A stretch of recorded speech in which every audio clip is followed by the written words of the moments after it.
ఓం నమః శివాయ.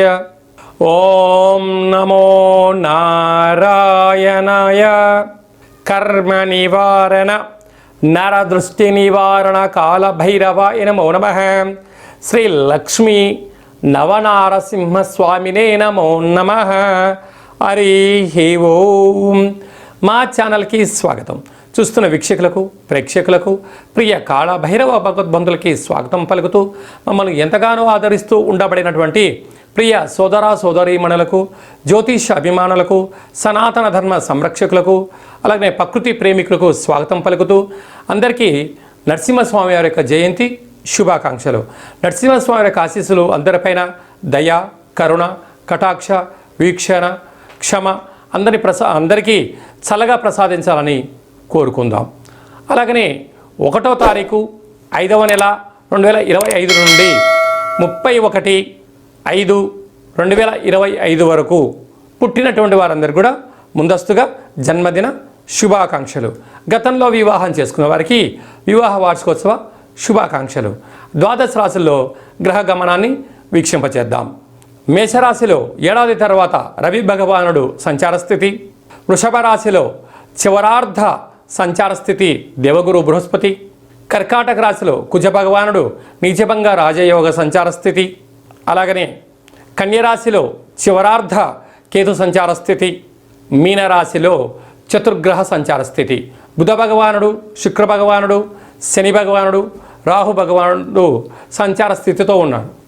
అలాగనే ఈ నెల 15వ తారీఖున శ్రీ సరస్వతి నది పుష్కర సందర్భ మహోత్సవ కార్యక్రమ సందర్భంగా దేవగురు బృహస్పతి 12 సంవత్సరం తర్వాత మిథున రాశిలోకి సంచార స్థితి, అలాగనే 18వ తారీఖున రాహు భగవానుడు మీనరాశిలో నుంచి కుంభరాశిలోకి సంచార స్థితి, కన్యరాశిలో ఉండబడినటువంటి కేతు భగవానుడు సింహరాశిలోకి సంచార స్థితితో ద్వాదశ రాశుల్లో గ్రహ గమనాలు ఈ విధంగా ఉన్నాయి.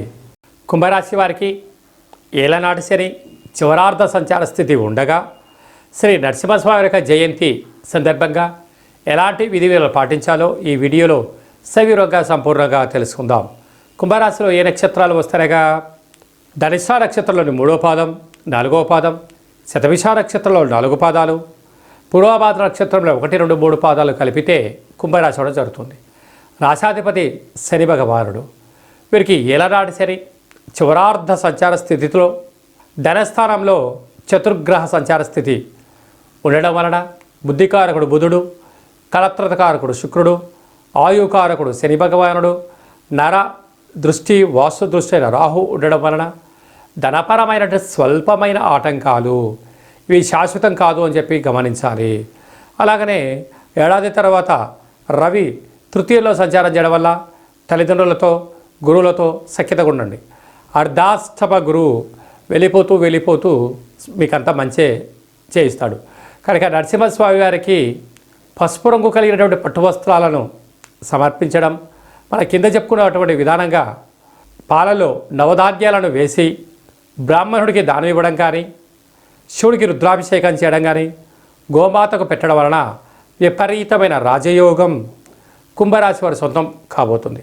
6వ స్థానంలో కుజుడు ఉండడం వల్ల స్థిరాస్తులు, చరాస్తులు, వ్యాపారాలు, అభివృద్ధి అన్నింటా విజయం కుంభరాశి వారి సొంతం కాబోతుంది. అష్టమంలో కుజుడు అష్టమంలో ఉండబడిన కేతు చివరార్థ సంచార స్థితిలో ఉండడం వల్ల ఇలాంటి విషయాల్లో తొందరపాటు నిర్ణయాలు వద్దు. స్వల్పమైన ఆటంకాలు ఉండినను సత్ప్రవర్తన, జ్ఞానము, ఆధ్యాత్మిక చింతనతో ఉండండి. విపరీతమైన రాజయోగానికి, అపార కుబేర సంపన్నులు కాబోతున్న కుంభరాశి వారికి ఓపిక, పట్టుదల ఎంత అవసరమో ఇలాంటి కాల సమయంలో మౌనం కూడా అంతే అవసరం అని చెప్పి గమనించాలి. రియల్ ఎస్టేట్ వ్యాపారస్తులు, నూనె వ్యాపారాలు, ఐరన్ వ్యాపారాలు, నీటి వ్యాపారాలు, ఎక్స్పోర్ట్స్ అండ్ ఇంపోర్ట్ బిజినెస్ చేసేవారు అందరికీ కూడా సాఫ్ట్వేర్, హార్డ్వేర్ ఉద్యోగస్తులకు ఓపిక అవసరం అని చెప్పి గుర్తు పెట్టుకోగలగాలి. 1వ తారీఖు 5వ నెల 15వ తారీఖు లోపల ఎలాంటి మనము విజయాలు సాధించాలో ఈ వీడియోలో సవివరంగా సంపూర్ణంగా చెందుకున్నాం. శాస్త్రంలో మనకు ఏమని చెప్పారయ్యా అంటే ఆమాకావై అన్నారు. వైశాఖ మాసం అనగానే పండగలు, పర్వదినాలు, యజ్ఞాలు, యాగాలు, గృహప్రవేశాలు, దేవతా కళ్యాణ మహోత్సవ కార్యక్రమాలు, దేవతల యొక్క జయంతిని చాలా మనం అద్భుతంగా చేసుకుంటూ ఉంటాం. అలాగనే మనకు వైశాఖ మాసలో శుద్ధ పూర్ణిమకు ఒకరోజు ముందుగా శ్రీ నరసింహస్వామి వారి యొక్క జయంతి కనుక మనమందరము కూడా నరసింహస్వామి వారిని తులసిమాలలతో స్వామివారిని అలంకరించుకుందాం, స్వామివారికి ఆశీస్సులు పొందుదాం, స్వామివారి యొక్క జయంతి మహోత్సవ కార్యక్రమంలో పాల్గొందాం. అలాగనే మనకు లక్ష్మీదేవి యొక్క కృపకటాక్షం ఉంటేనే భూమండలం మీద మనిషి యొక్క జీవన గమనం ఉంటుంది.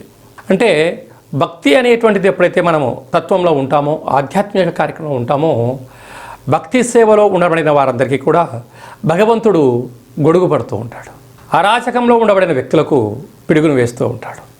కనుక మనకు అందరికీ కూడా స్వామివారికి ఆశీస్సులు నిండు పుష్కలంగా ఉండగలగాలి అన్నట్లయితే, అంటే మనకు శుద్ధ పంచమి నుండి బహుళ ఏకాదశి వరకు, అంటే బహుళ పంచమి వరకు చంద్రుడు బాగా కనపడుతూ ఉంటాడు. కొందరికి పరిస్థితి అనుకూలంగా లేని వారందరికీ కూడా ఓ చిన్న వెసులుబాటు కార్యక్రమం ఏమిటయ్యనగా, రాత్రిపూట చీకటి పడ్డాక చంద్రభగవానుడు వచ్చిన తర్వాత ఒక వెడలపాటి పాత్రలో ఒక గ్లాసు పచ్చిపాలు, ఆవు పాలు కానీ ఏ పాలైనా కూడా, ఆవు పాలు అయితే మరి శ్రేయోదాయకం, ఒక గ్లాసు పచ్చిపాలు, తెల్ల నువ్వులు, అటుకులు, నెయ్యి, చక్కెర, వీలైతే ముత్యము వేసి చంద్రభగవాను ఆ పాలల్లో దర్శించి ఒక 8 సార్లు కానీ ఒక 27 సార్లు కానీ ఓం శ్రీ మహాలక్ష్మీదేవ్యై నమః, ఓం శ్రీ నరసింహస్వామినే నమో నమః అనే మంత్రాన్ని స్మరించి మన మనసులో ఏదైతే కోరిక ఉందో కోరుకొని ఆ పాలను తీర్థంగా స్వీకరించగలిగితే, ఎందుకనగా దేవతలు, రాక్షసులు క్షీరసాగర మదనం చేసిన తర్వాత అందులో లక్ష్మీదేవి, చంద్రభగవానుడు, ఐరావతము, కల్పతరువు, అమృతం వచ్చిందని మనకు వేదాలు చెప్తూ ఉన్నాయి. అలాంటి అమృతాన్ని ఏర్పాటు చేసుకొని చంద్రభగవాన్ని దర్శించి అలా తీర్థం తీసుకోవడం వలన సంవత్సరాంతము మనకు అద్భుతమైనటువంటి లక్ష్మీ కటాక్షము, మనశ్శాంతి, ఆయువృద్ధి కలుగుతుందని చెప్పి కూడా గమనించాలి. అదే కాకుండా ఇంకనూ మనము అద్భుతమైనటువంటి విజయం సాధించగలగాలి అన్నట్లయితే ఈ యొక్క పాత్ర కంచు పాత్ర అంటారు. కంచు మోగినట్టు కనకంబు మోగదు గధరా సుమతి అని చెప్తూ ఉంటారు. అలాగా ఇలా మనం శబ్దం చేయగానే ఓంకార శబ్దం రావడం ప్రారంభించడం.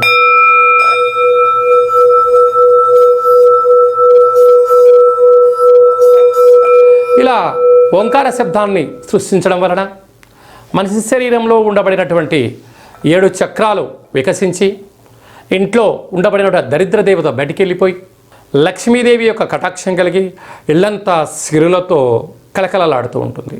కనుక మనమందరము కూడా ఈ అక్షయ పాత్రను ఇంట్లో ఉంచుకుందాం.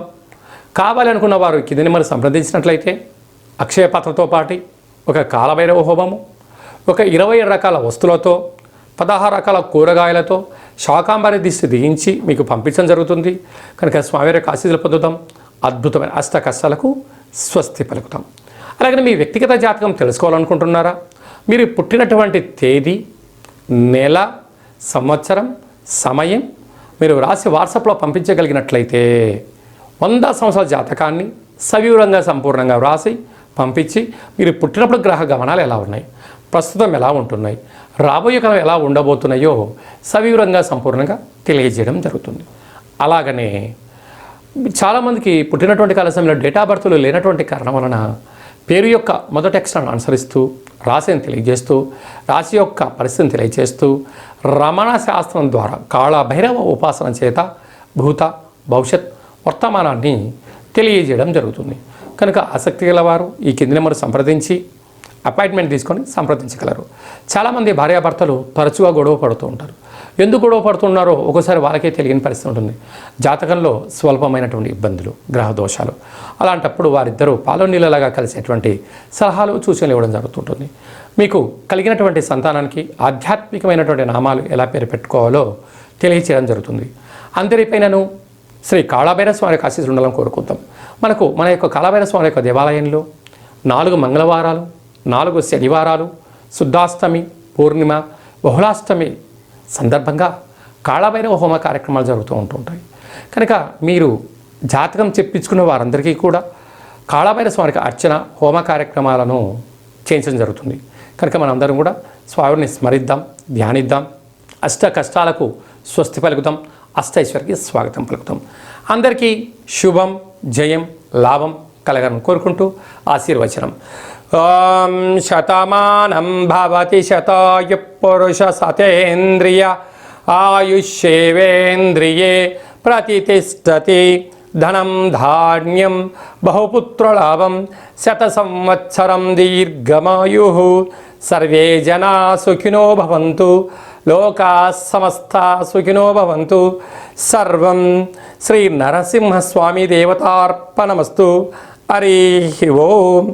ఈ వీడియో మీకు నచ్చినట్టయితే లైక్ చేయండి, షేర్ చేయండి, మా ఛానల్ని సబ్స్క్రైబ్ చేసుకోండి. ఆధ్యాత్మిక భక్తి సమాచారాన్ని భగవద్బంధువులకు, మిత్రులకు చేరవేయండి. శ్రీ నరసింహస్వామి ఆశీస్సులు పొందండి.